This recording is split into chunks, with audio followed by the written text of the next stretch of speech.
म्हासुर्लीसह धामणे खोऱ्यात बिबट्याचा वावर होत असल्याने नागरिकांमध्ये भीतीचे वातावरण निर्माण झाले आहे। धामणे खोऱ्याचा दक्षिण भाग राधानगरी दाजीपूर अभयारण्यालगत आहे। हे डोंगर घनदाट जंगलांनी व्यापले आहेत। या परिसरात मोठ्या प्रमाणात हिंस्र जंगली प्राण्यांचे अस्तित्व आहे। या जंगल परिसरातील नागरी वस्तीत बिबट्याच्या दहशती वाढल्या आहेत। बिबट्याच्या हल्ल्यात अनेक पाळीव जनावरे फस्त झाली आहेत। गेल्या आठवड्यात म्हासुर्ली बाजारी धनगरवाडा येथे बिबट्याच्या हल्ल्यात एक रेडा ठार झाला होता। त्यानंतर रविवारी रात्री म्हासुर्ली इथल्या शेतकऱ्यांना बिबट्याचे आणि गव्याचे दर्शन झाले आहे।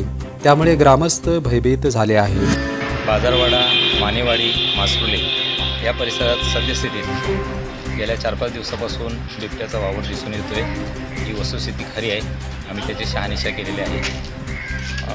तसं पाहिलं तर 2-3 दिवसातले एक शेळीवरील हल्ला, त्यानंतर एका रेड्यावरती हल्ला झालेला आहे आणि त्यात ते ठार झालेले आहेत। त्याचा हल्ल्याचं स्वरूप पाहता बिबट्याचं अस्तित्व दिसून येत आहे।